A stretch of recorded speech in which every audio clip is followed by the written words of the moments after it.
A special Makoka court today awarded life imprisonment till death to 7 accused, including 2611 key accused and NLT operative Abu Jindal in 2006 Aurangabad arms haul case. The court also announced 14 years rigorous imprisonment for 2 accused and 8 years imprisonment for 3 accused in this case. Last week, the court convicted 12 accused under Unlawful Activities Prevention Act, Explosive Act, Explosive Substance Act and different sections of IPC. However, Makoka was dropped. The court also acquitted 8 others in the case, while trial of 2 accused have been separated. During the trial, the prosecution examined 100 witnesses, while defense advocate examined 16. Special Makoka Judge Shrikant Anekar, while pronouncing quantum of sentence, marked that the society must not suffer and the crime has drawn a potential effect on a common man. Judge also mentioned that the motive of amending UPA in 2004 was to tackle terrorism more effectively, and by the amended sections, the accused deserves maximum punishment.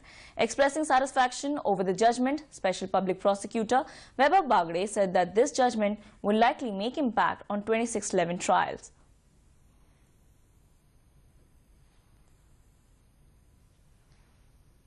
Vaibhav Bagde, public prosecutor in Aurangabad arms haul case 2006, this time with me. Sir, you have in your argument you have said that society at large must be protected, and also you emphatically raised that common people is the basically power of the complete of the society. So at this point in time, when justice while pronouncing the judgment, he said that society at large must be protected. So how do you see the judgment?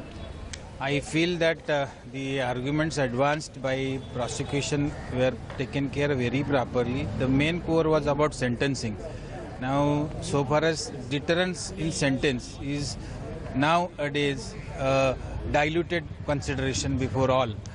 But then looking to the devastating power of the recoveries and the weaponaries seized in this matter, the learned court has taken a different view, and it requires certain deterrence so that there will not be a repetition of the offence, and these are submissions of prosecution was properly considered by the learned court, which resulted into the present judgment.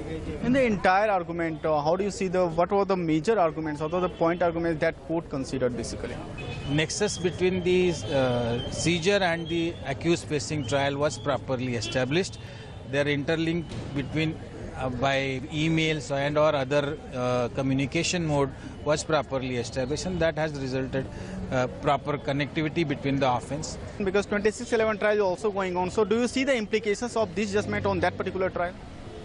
Both cases are independent, but the one or two accused are common. Exactly. The conviction definitely will help to have to prosecution to secure more serious conviction in other cases. Vaibhav Bagde basically believes that definitely this conviction will also play a decisive role in the 2611 trial. But at this point in time, definitely if we just talk about the particular core arguments, then the society and the common man was the core and was the main point of complete entire argument. We just talk about since the day one.